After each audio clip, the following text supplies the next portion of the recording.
Peter B. Collins, News and Comment. It's Tuesday, October 22nd, 2019.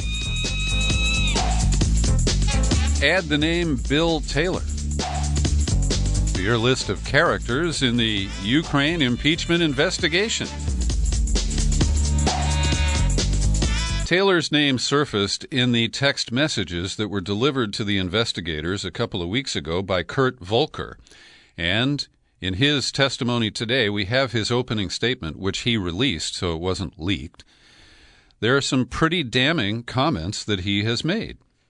And he asserts that he believed there was a quid pro quo related to Trump's withholding of the congressionally approved military aid to Ukraine while he was squeezing the newly elected President Zelensky to do his bidding and begin some investigations into Joe Biden and into the details of the 2016 election related to Ukraine.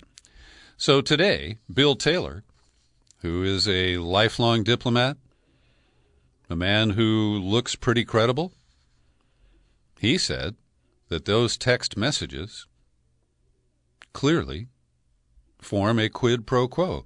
He said, I believe that then, and I still believe that, related to questions about the text messages, quote, are we now saying that security assistance and White House meetings are conditioned on investigations?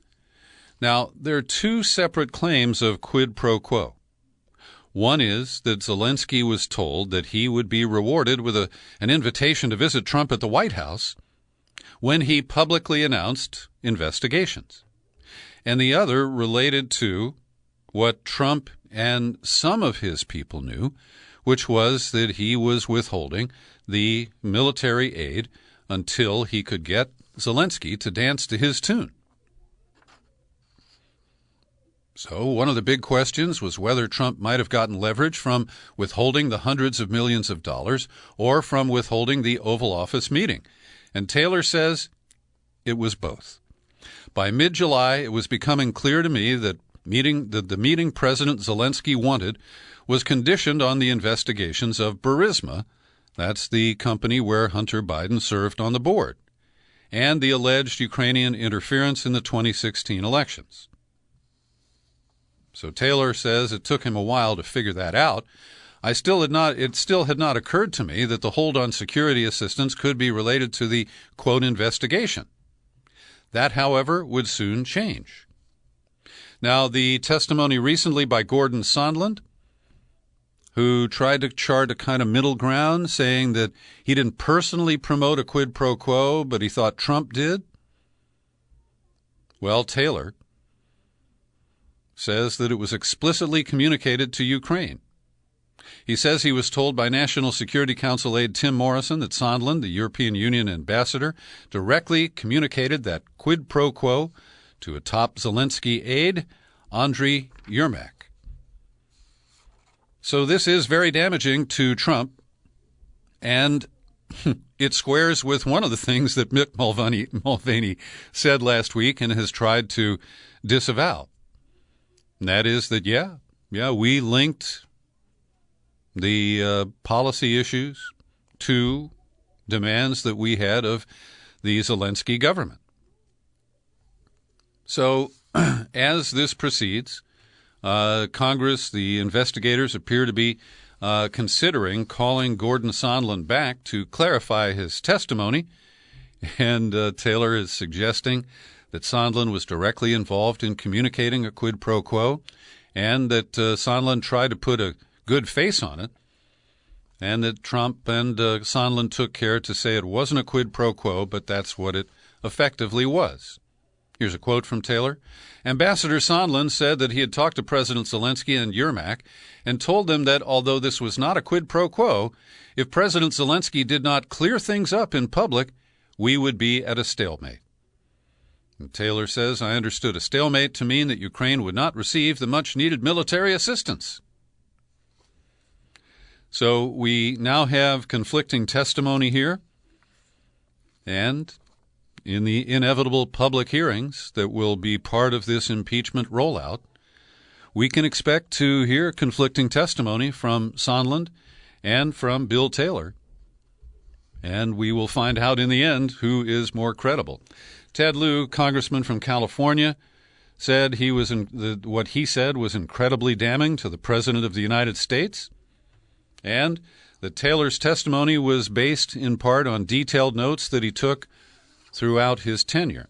Now, he was bumped up to acting ambassador when Trump Co.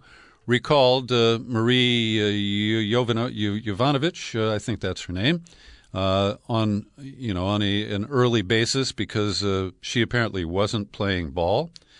So this is very serious, and of course Trump tries to distract us. He began the day on Twitter using the term lynching to describe the tone of the impeachment investigation. Now, lynching is a problematic term. If you look at the dictionary definition, it doesn't really have a racial component. But when it's used in American discourse, it is widely inferred to refer to whites lynching blacks without the benefit of court process in the Jim Crow South. And even Kevin McCarthy, the inarticulate minority leader of the House, he said, well, that's not the language I would use. I don't agree with that language. It's pretty simple. And it's rare to see Kevin McCarthy step out and offer even veiled criticism of Trump. So I have a hunch to share with you, and I don't think I'm alone. Is Hillary Clinton maneuvering to try to be drafted to run for president as a Democrat in 2020? Is she being groomed by the political establishment in the United States for just such an errand? Well, this began on Friday with David Brooks, who is the muddled middle columnist. He's nominally a Republican, but since Trump came in, he's just a mushy moderate. And he believes that the Democratic Party is sprinting too far left. And he says maybe the Democrats will nominate one of the 5 Bs or the K, referring to Biden, Buttigieg, Booker, Bennett, Bullock, or Klobuchar. Those are the moderates, the pro-corporate Democrats who have the imprimatur of our corporate media and the party leadership. And they are very distressed that 2 progressives are in the top 3, that their boy Joe Biden is faltering. He's only got $9 million in his account, and his poll numbers are dropping. So that was Friday from David Brooks. Then today, a news article, allegedly, under the byline of Jonathan Martin in the Times, asks, anxious Democratic establishment asks, is there anybody else? Party leaders are fatalistic about Democrats' chances in 2020, musing about possible late entrance into the race. The lead? When a half-dozen Democratic donors gather at the Whitby Hotel in Manhattan last week, the dinner began with a discussion of which candidates the contributors liked. But as conversations among influential Democrats on these days, the meeting quickly evolved into a discussion of who was not in the race but could be lured in. Second paragraph, opening line. Would Hillary Clinton get in? The contributors wondered. And how about Mike Bloomberg, the former New York mayor, or even Michelle Obama? Come on, how about a Hail Mary from Oprah Winfrey? This is not accidental. And I think that the Hillary-Chelsea book tour that's underway about gutsy women, as long as your name isn't Tulsi Gabbard, is a way of testing the waters to get back in touch with the faithful, the Clinton cult, as I described them yesterday. And because the corporate media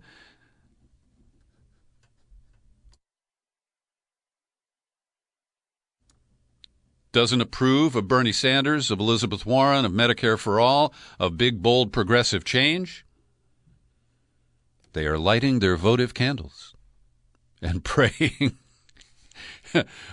to try to get some corporate person to enter the race. And they're willing to overlook all of the lessons of 2016. It drives me bonkers. And it is playing out again. Over at The Guardian, Nathan Robinson, who is the editor of Current Affairs, he comments on Hillary's recent visibility and her attack on Tulsi Gabbard. It was typical Clinton. Paranoia about Russian influence has been ubiquitous among the Clinton set since 2016, in part because it helps to explain how the loss to Donald Trump wasn't really her fault. Liberals in the media, like Rachel Maddow, openly admit to having an obsession with Russia and end up seeing the hands of Vladimir Putin on everything. Clinton herself has had trouble coming to terms with her loss, even though accounts from inside the campaign confirm that Hillary barely knew why she was running, couldn't craft any kind of message, and made laughably overconfident decisions about where to campaign. Her memoir was less a mea culpa than a j'accuse.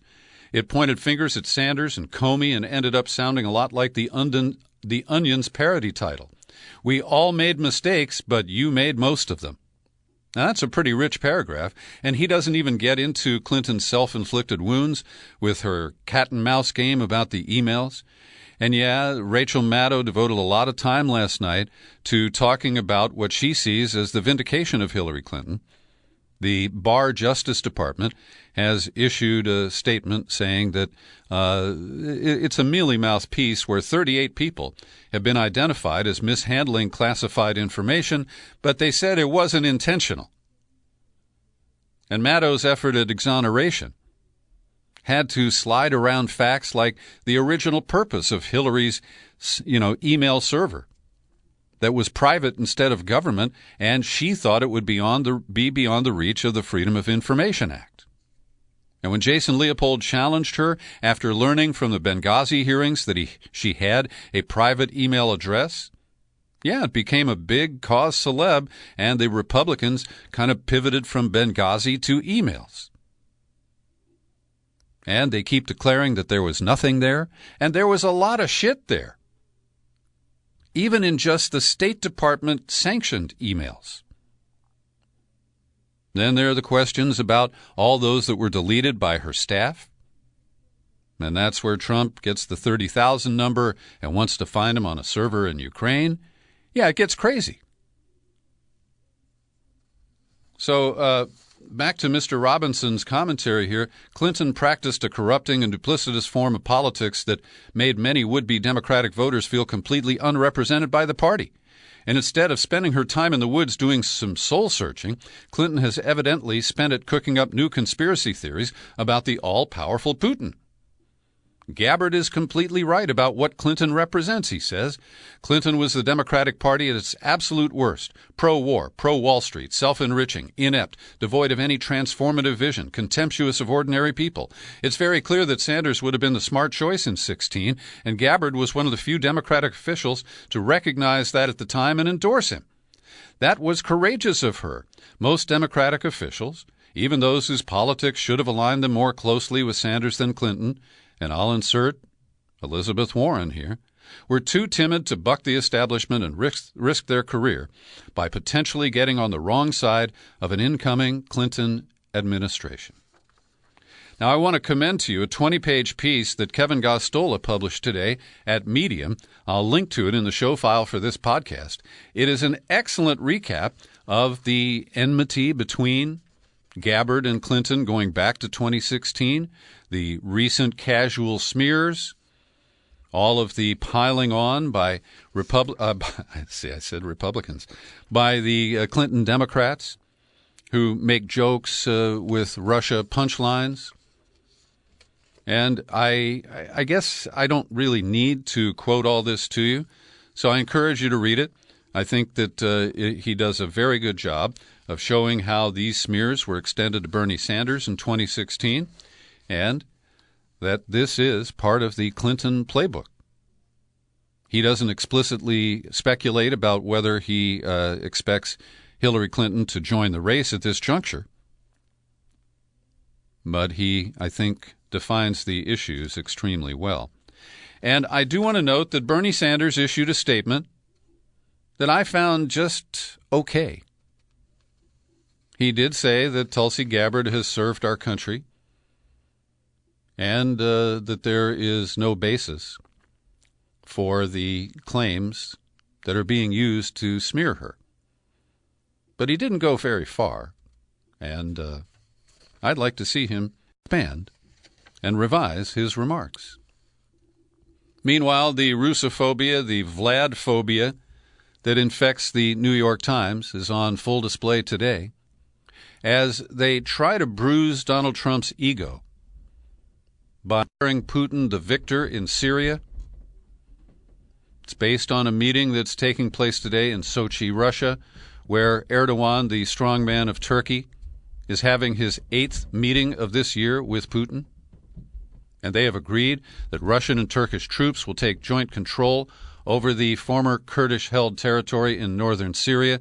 That is the 20-mile buffer zone that Turkey is trying to carve out. And just listen to this. The negotiations ended with a victory for Mr. Putin. Putin has emerged as the dominant force, not Russia. Putin is the dominant force in Syria and a major power broker in the broader Middle East. No mention of our blunders.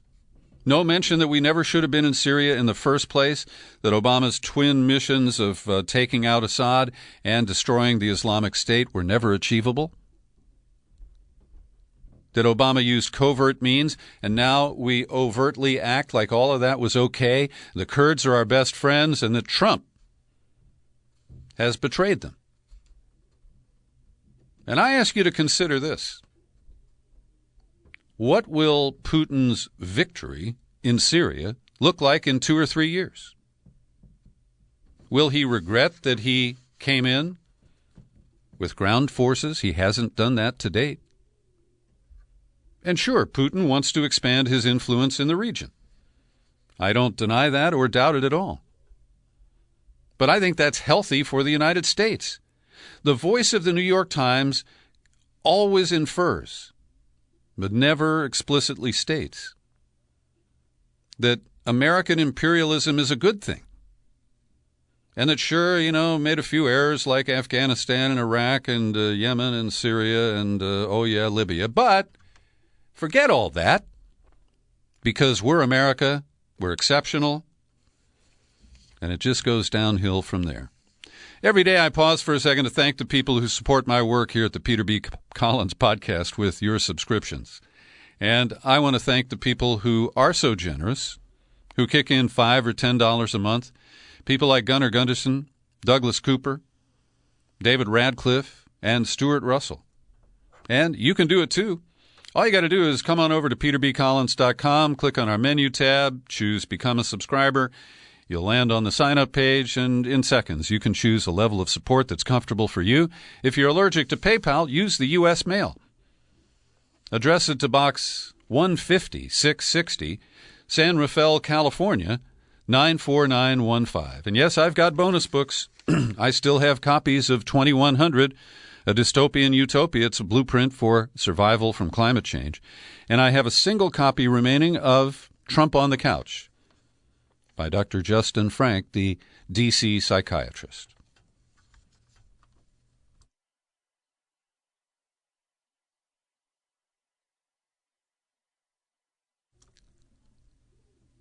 Last week, I reported on a woman from Malaysia who won a court victory after years of fighting over her placement without any criteria on the U.S. no-fly list.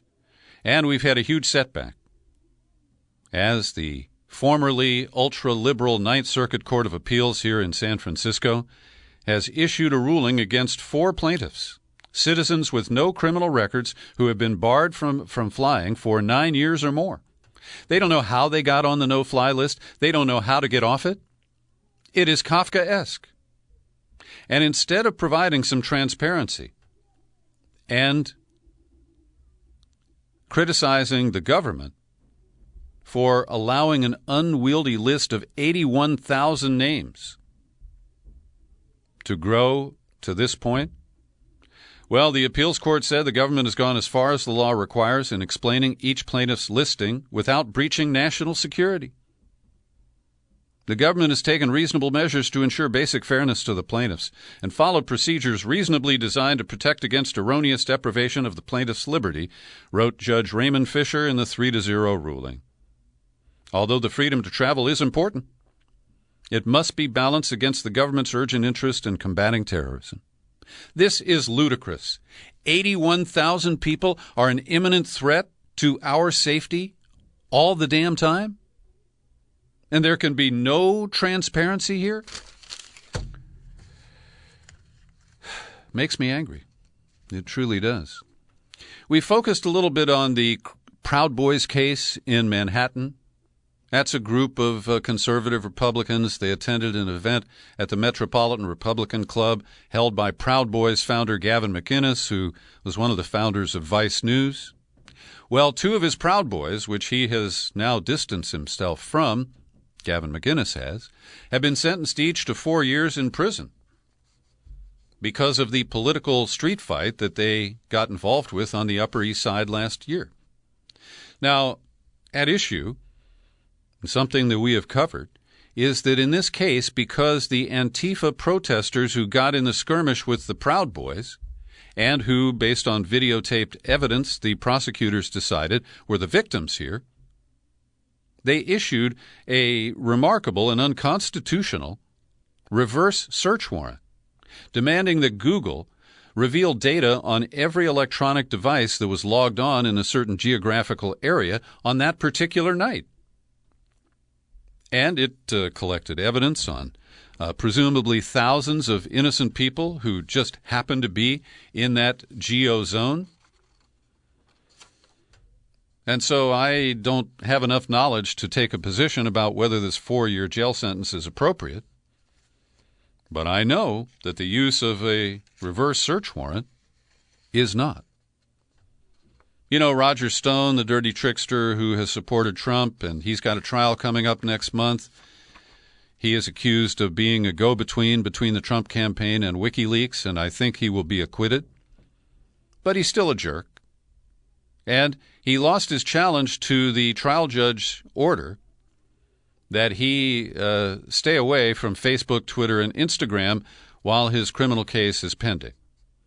And it's because he posted a picture of the judge on Instagram with what appeared to be crosshairs over her face. And the court said that he didn't use the right process to appeal the ruling.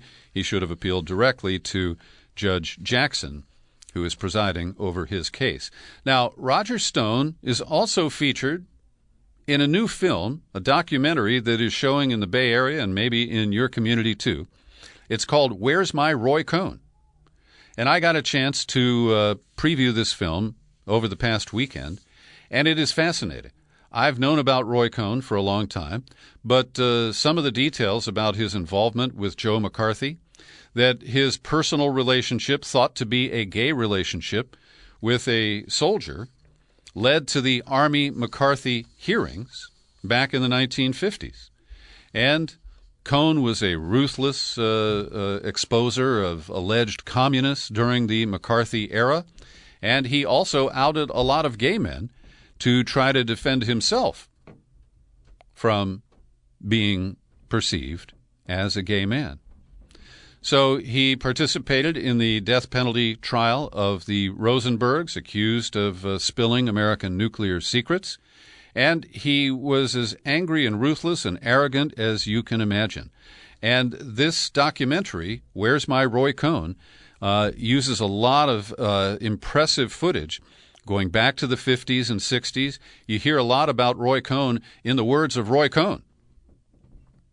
And when you understand that he became a lawyer for Donald Trump and defended him from the case where he was accused of racial violations under the Fair Housing Act, racial discrimination, well, Roy Cohn, in true fashion, didn't admit anything and filed a countersuit against the government for $100 million. And that is the blueprint, the Roy Cohn blueprint that Donald Trump has embraced and practices on a regular basis. So if you're curious about Roy Cohn, I recommend the film. It's produced and directed by Matt Turnauer, excellent editing by Andrea Lewis, and my only quibble is that the title is a quote from Donald Trump. When Jeff Sessions would not bend over and do his bidding on Russiagate, Trump kept saying, "Where's my Roy Cohn? Why don't I have an attorney general who will be my personal lawyer?" Well, he's got one now in Bill Barr. And I was disappointed that the documentary doesn't really address those issues at all. And it pretty well ends with Roy Cohn's death, which was way back in 1986. He died of AIDS while denying that he was gay. Today I'm releasing for my subscribers a new in-depth interview with Ted Howard. He is the president and co-founder of the Democracy Collaborative. Gar Alperovitz is the other co-founder. And they run a think tank that is split between Cleveland and Washington, D.C. And Ted Howard, with Marjorie Kelly, is the author of a new book called The Making of a Democratic Economy. And he really has great ideas and good examples of how those ideas work. They try to use hospitals and universities to divert some of their capital spending and some of their hiring to support local community people. And they tried this in Cleveland. They're doing it in Los Angeles. And it's fascinating. Portland, Oregon, Staten Island, even a project in England on the Wounded Knee Reservation in South Dakota. So I really enjoyed my conversation with Ted Howard. Here's an excerpt for you to check out. You mentioned at the beginning of this show the idea of trickling up economic benefits. And, the hallmark of any economy in any society is really who owns the assets and the capital. And if you look in the United States, there's an enormous racial wealth gap. It's not just the 1% owns almost everything, the 99% are getting screwed. But if you look at the difference between wealth ownership of white families and black families and brown families, it's astronomically different. So we concluded in Cleveland that what we needed to do was create an economic strategy that would preference people who are most in need, who've been unemployed. A lot of folks we've hired are formerly incarcerated, who live in very low-income neighborhoods, and create business opportunities for them, not 10 miles away in the suburbs, because that might as well be 100 miles away if you don't have transportation. Put these businesses right where people live. You can hear the full interview with Ted Howard released for subscribers today at iTunes, TuneIn, Spreaker, and Stitcher, and always available at peterbcollins.com. A very touching first-person account at Consortium News today by Craig Murray. He is the former British ambassador who has been close to Julian Assange and spent a lot of time with him over the years. And after observing him at the Westminster Magistrates Court on Monday, he said, "I was badly shocked by just how much weight my friend has lost, by the speed his hair has receded, by the appearance of premature and vastly accelerated aging. He has a pronounced limp I've never seen before, and he has lost over 15 kilograms, what's that, almost 40 pounds, since his arrest." When asked to give his name and date of birth, he struggled visibly over several seconds to recall both. And he says that having witnessed people who had been tortured, who are brought into a courtroom, he said, Julian exhibited exactly the symptoms of a torture victim brought blinking into the light, particularly in terms of disorientation, confusion, and the real struggle to assert free will through the fog of learned helplessness. And Murray says he had been skeptical of those who claimed that Julian might not live to the end of the extradition process. He says, "I now find myself not only believing it, but haunted by the thought." He also notes on the legal front that Julian's defense was asking more time to prepare their evidence, arguing that the political offenses are specifically excluded from the extradition treaty, and they deserve a hearing on that, and they were denied, not only by the judge, but there was direct consultation repeatedly between British government lawyers and American government lawyers who were calling the shots from the rear of the courtroom. Bernie Sanders told a reporter at his rally, which, by the way, was in Queens, not Brooklyn, as I misstated yesterday. That rally was last Saturday with about 26,000 people. And Ryan Grimm of The Intercept asked him if it's appropriate to prosecute whistleblowers under the Espionage Act. And Bernie Sanders said no. He said, whistleblowers have a very important role to play in the political process, and I am very supportive of the courage of that whistleblower, whoever he or she may be. Well, I'm pleased to hear that.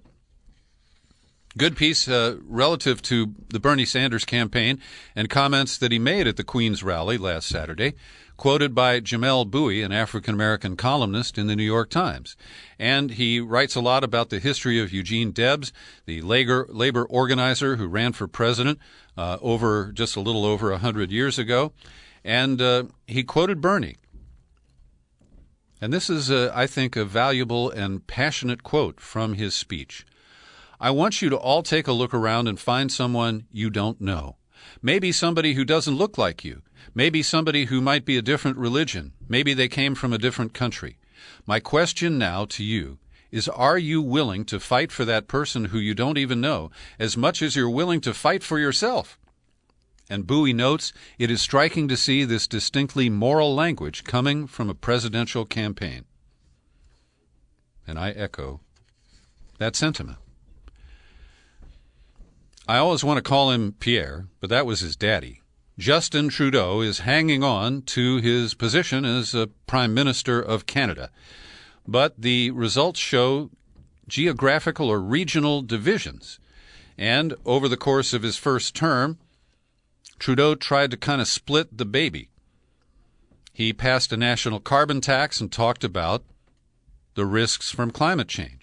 And then he spent billions of dollars of government money to expand an oil pipeline from Alberta to the Pacific coast, pissing off people in Alberta because of the carbon tax and in British Columbia because of the pipeline.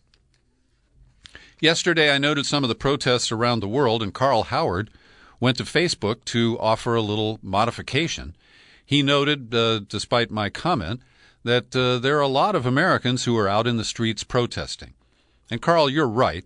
What I was thinking of, and I may not have expressed it clearly, is that we don't have any national mobilization around the central issues of income and wealth inequality, the various issues raised by Trump, from immigration to bad foreign policy.